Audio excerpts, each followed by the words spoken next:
I'm really excited for our next speaker, the fact that he's here and is going to get to spend some time with us. I want to tell you, I'm not going to go through the bio of Senator Cotton. We all know Senator Tom Cotton. I want to tell you just a little story. So years and years ago, long before I had run for anything, Senator Cotton was in the Army. I was in the reserve, and a judge, actually this may have even been when you were at undergrad, there's a judge locally that said, "You have got to meet this guy, Tim, this Tom Cotton guy." And so Tom and I started emailing, but I had never seen him, and I don't think he had ever seen me. And this was probably early 2000s, and we had had some back and forth conversations on email. And then in May of 2006, I was mobilized.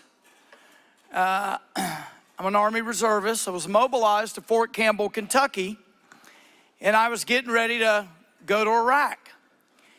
And so we were going through some of the preliminary deployment training that you go through before they stick you on a plane and send you overseas.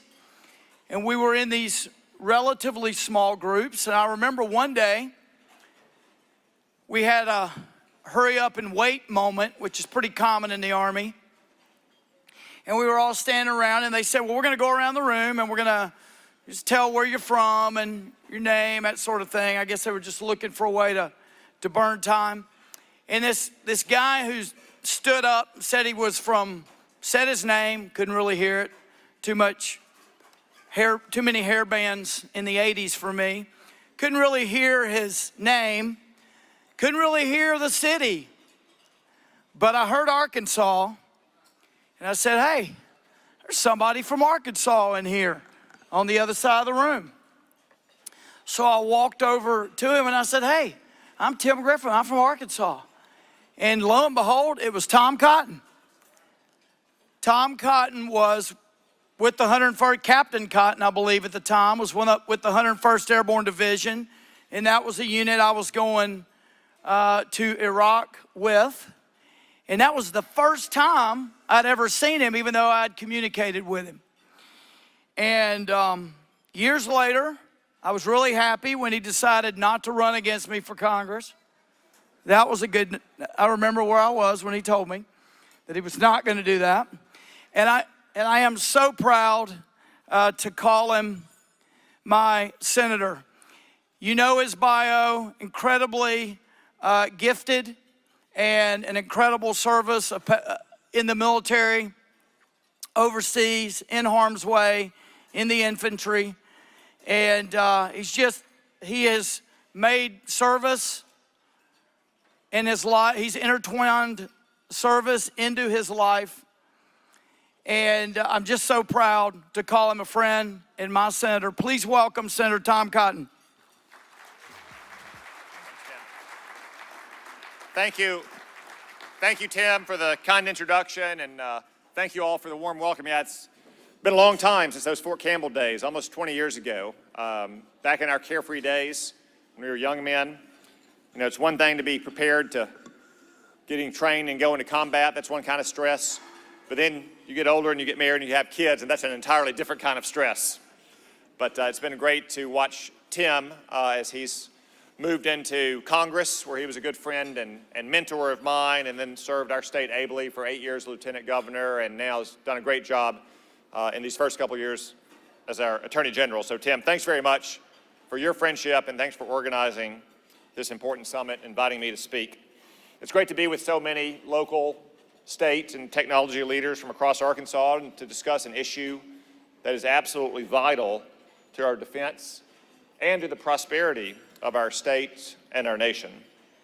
Now, cyber technology has obviously lifted millions of Americans out of poverty and probably hundreds of millions of people around the globe out of poverty. It's made life more convenient for almost every American. It's revolutionized almost every industry, from manufacturing to energy to agriculture. Our power grid our election machinery, our transportation systems, defense industries, and water infrastructure all depend on a strong and secure cyberspace. Telecommunications and cyber technology form the foundation of our modern society. Anyone who threatens our cybersecurity and the reliable flow of information threatens our very way of life. I see this almost every week when I'm in Washington as a member of the Intelligence Committee. The threats that foreign nations like China and Iran and Russia pose, or that state-aligned actors, hacking groups can pose to our way of life. But unfortunately, I think this issue still does not always receive the serious consideration and attention that it deserves. But for all of us, for all of you paying attention, you know that America has to harden our cyber defenses, and we have to more aggressively pursue and punish those responsible for cyber crimes. In Washington, we have to do a better job of developing cyber offenses as well, because just like in the real world, in the digital world, the best offense or the best defense is often a good offense. But here, in your communities, in your businesses, in our state, we really have to focus on strong cyber defenses. Just consider in recent years the slew of audacious cyber crimes perpetrated by such foreign actors. In 2021, Russian hackers targeted the Colonial Pipeline and shut down half of the gas supply for the entire East Coast. China stole the personnel files of more than 20 million federal workers by hacking into the Office of Personnel Management in 2015. It accessed the information of 147 million more Americans by hacking into credit companies, Equifax, in 2017.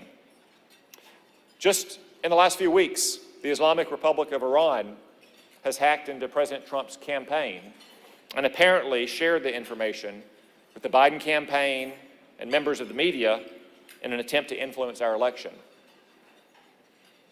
Our foreign adversaries have also hacked into water systems in Hawaii, Kansas, Pennsylvania, and Texas. They've taken control over parts of our electrical grid, enabling them to shut off the lights in American towns and cities, if they so chose. Hospitals across America have been forced to turn people away after losing access to patient files in ransomware attacks, putting American lives at risk.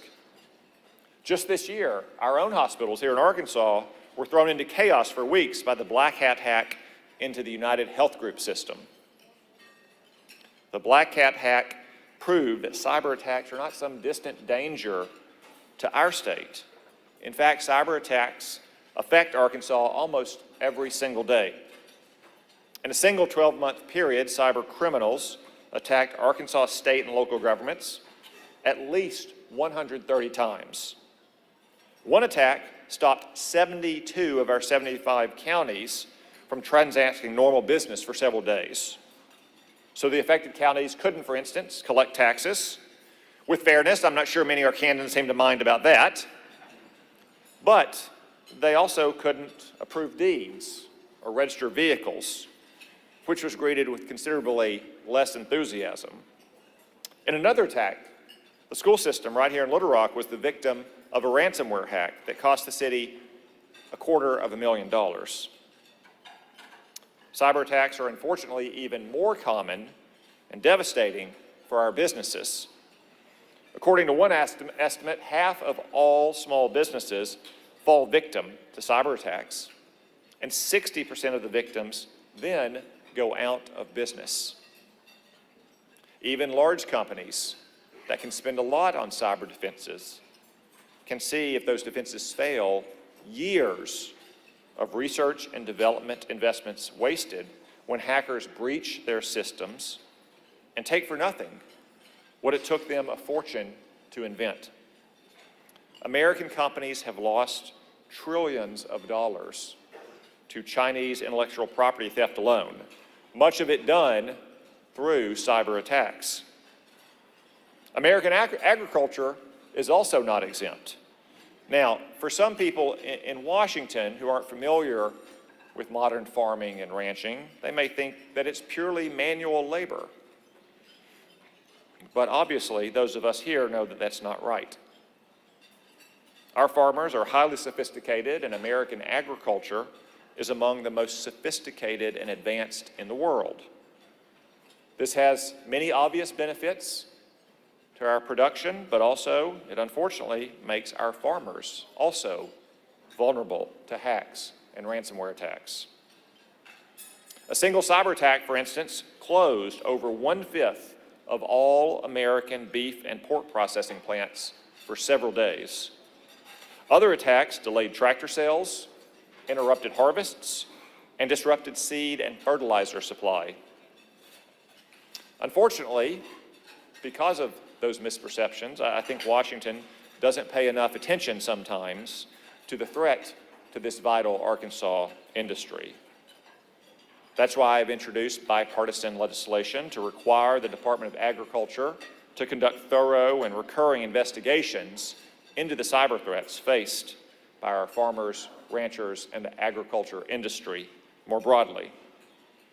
Along with Congressman Rick Crawford, I've also introduced and passed legislation creating an intelligence office inside the Department of Agriculture to counter Chinese and other foreign espionage threats. Farm security is indeed national security, and we can't let people in Washington forget about that. Of course, our cybersecurity isn't only threatened by software hacks, it can also be threatened by corrupted hardware used in our cyber and telecommunications infrastructure. The most obvious and notorious example is the Chinese telecom company Huawei, which installed telecommunications equipment that collected and transmitted information for use by the Chinese Communist Party. At Huawei's height, it was operating more than 24,000 pieces of communications equipment at over 8,000 locations in the United States, including many locations in curious proximity to military bases and nuclear weapons, even right here at certain locations in Arkansas. This technology presented a persistent and dangerous threat to the United States government until it was decided that we had to remove, rip and replace, as the saying goes, all such Chinese technology in our country.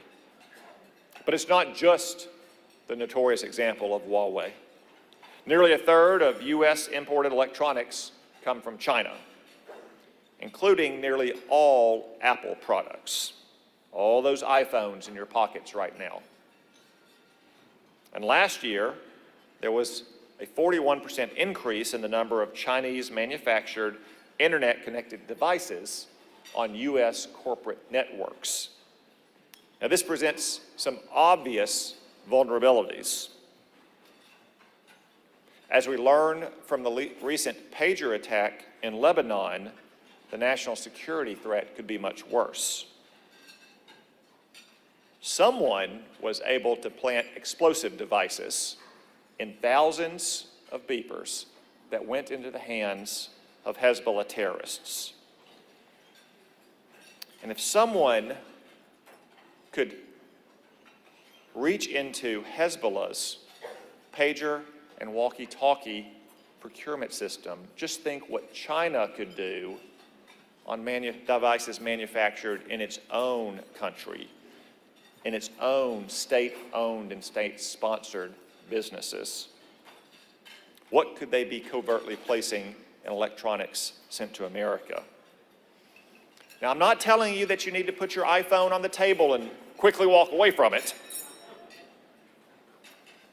Start listening for odd sounds from your radios or electric toothbrushes.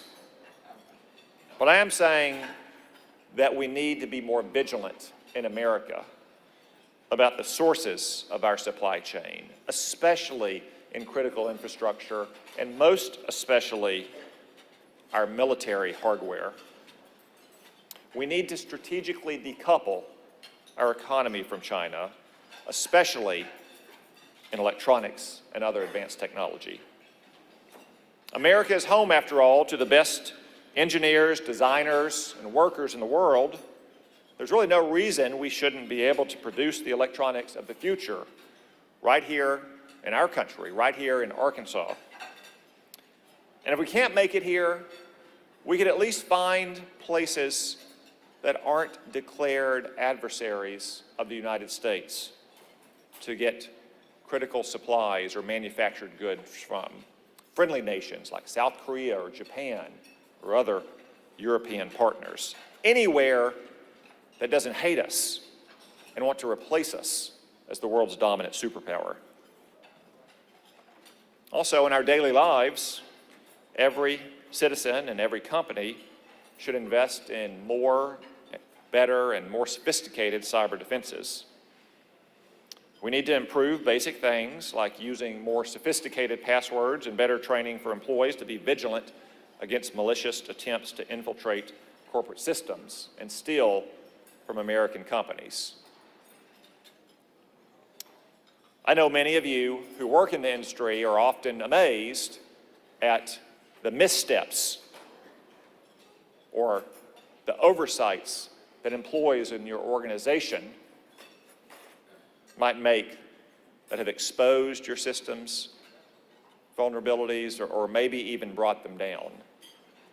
I wish I could tell you it was much better among government employees in Washington, D.C., to include in critical roles like the State Department or the National Security Council. Unfortunately, I can't. Many of their passwords are indeed password. That's why at an early age, schools and parents should start teaching common sense steps to avoid such vulnerabilities. Just like we teach our kids not to talk to strangers, they shouldn't talk to strangers on the internet. They should learn not to click on links that they don't know. They should appreciate the difference between a password that is strong and one that is weak. Because so much of the damage our country, our state, our local governments, and our business faces are, in fact, preventable. As preventable as they are dangerous. But many Americans still simply don't know the warning signs. I have to say we also need to increase America's cyber workforce at every level. Whether it's our military, intelligence agencies, state and local governments, private businesses, we still don't have nearly enough cyber professionals to confront the threat and to assist all the laymen in their organizations. Now, we've got great schools working on that gap. Arkansas Tech, SAU, UCA, UALR, University of Arkansas Community College at Moreland, Morrilton, Northwest Arkansas Community College, and others are just a few here in Arkansas. We need to support and expand these programs and get graduates on the job as fast as possible. And all layers of government need to harden their cyber defenses to train their employees better and to more aggressively pursue and punish cyber criminals. We need more people like our Attorney General, Tim Griffin, showing leadership in addressing this threat. And I know that Tim will aggressively prosecute every cyber criminal he can get his hands on as a way of making an example for anyone else thinking of engaging in such crimes in our state. We need more just like him in every state across the country. In Washington, D.C., as I said, we need to have an effective policy of cyber deterrence against foreign hackers. If a foreign adversary does breach our systems, they need to understand that whatever they do to us, we could hit them back much, much harder. Our deterrence shouldn't stop only with foreign nations either. We've seen time and again that criminals and others operate with the direction, the support, or tacit approval of our adversaries. In the same way that Iran uses terrorist proxies like Hezbollah and Hamas to commit atrocities in the real world, these nations use cyber proxies to commit crimes in the digital world. Whether posing as non-state actors or giving them safe haven to operate, our adversaries are still responsible for their actions, and they should be held to account. Congress, in my opinion, should also pass new mandatory minimum laws to lock up cyber criminals for extended sentences beyond what they face today, to make them understand that in the digital world, just like the real world, crime, in fact, does not pay. Finally, with the election upon us, I want to say that we also need to take steps to harden our election systems. I fear that one day, and maybe one day soon, a foreign power could target one or more American cities on election day. And this is not a concern about trolls on social media or bot accounts posting divisive content.